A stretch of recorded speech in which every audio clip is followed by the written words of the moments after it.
Alright, so for those of y'all that don't know me, my name is Justin. Like Trevor said, obviously I'm a senior. I go to Wakefield High School. So I've been blessed to be able to be part of Crossroads, the youth team, since I was in 6th grade. I'm going to tell all my middle schoolers, do not take it for granted. Every single moment up here is worth it. You get to meet a lot of great people, great friends, great mentors, and everybody is awesome. So just please do not take any of it for granted. So today I'm going to be talking a little bit about the topic of why. This may be a broad subject. You might have heard somebody else speak on it. But when Trevor asked me to come up here and do my senior sermon, I knew exactly what I wanted to speak on. Why is a tough question. Maybe one that you may ask God a lot. Why did God allow this to happen to me? Why did He allow this to happen to somebody else that I love? So I grew up going to church, not really knowing my faith. Didn't really act on it.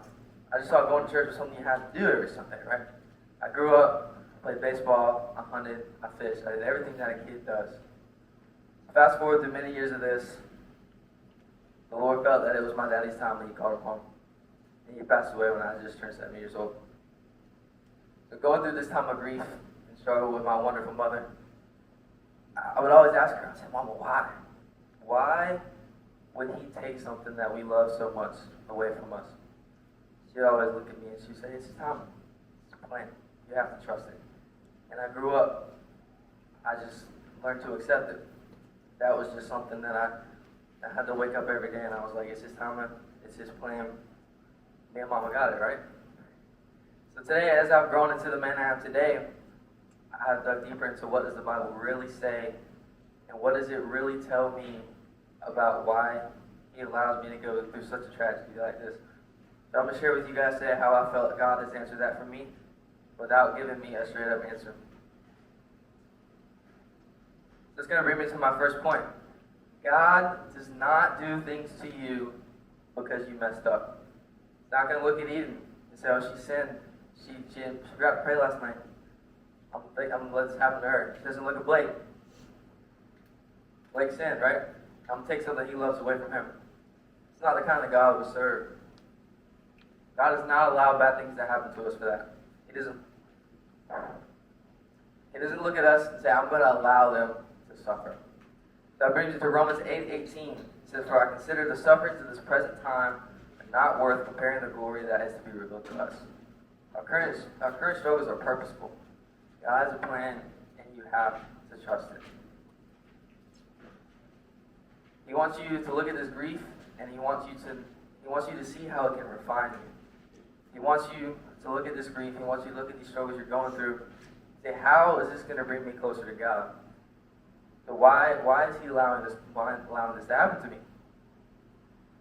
The Lord puts bumps in the roads not only for us to see our strength, but He wants to lead us down the path we're supposed to go down. And He challenges us to see our full potential in ourselves and in the Lord.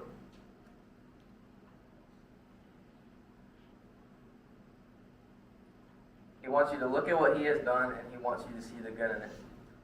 So He wants you to look at these things that you're going through. He wants you to see your struggles. And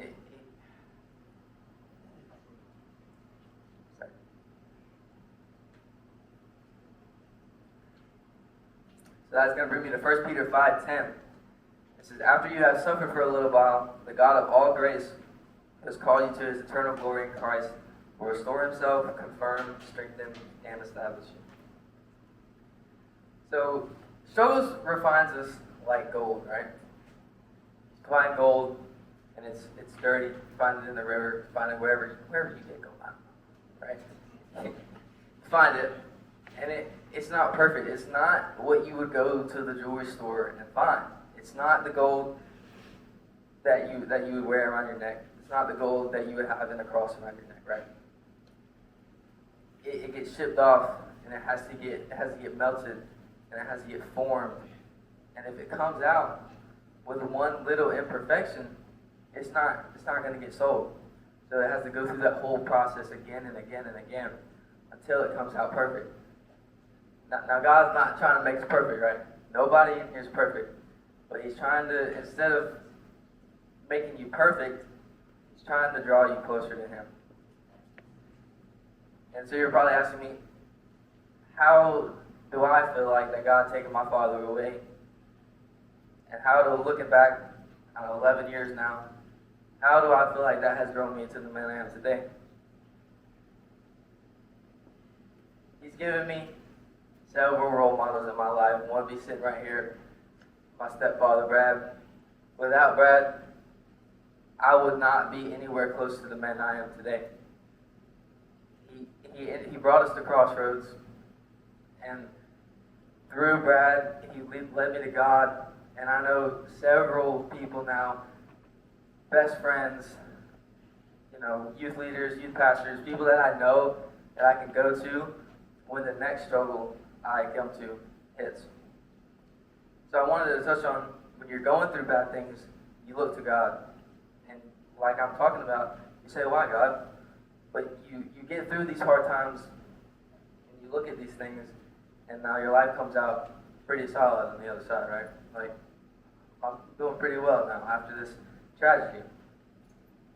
And I feel like that I have failed to thank God for what He has given me through this.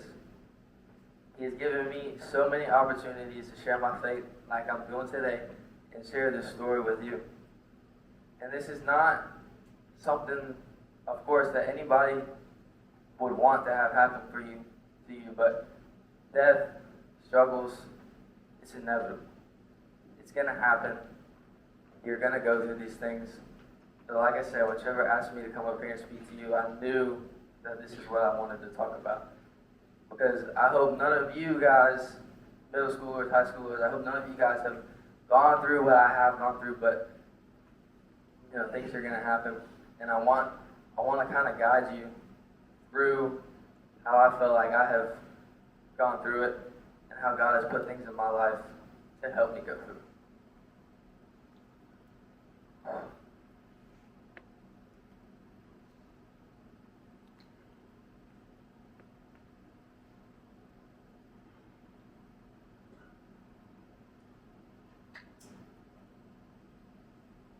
That's all I got, guys. I think Trevor's got some breakout questions for you. Thank y'all for listening. I hope it really helped. If you have any questions about it, please come talk to me. I will be willing to talk to anybody about anything that you may be going through. I appreciate y'all for listening and being so attentive.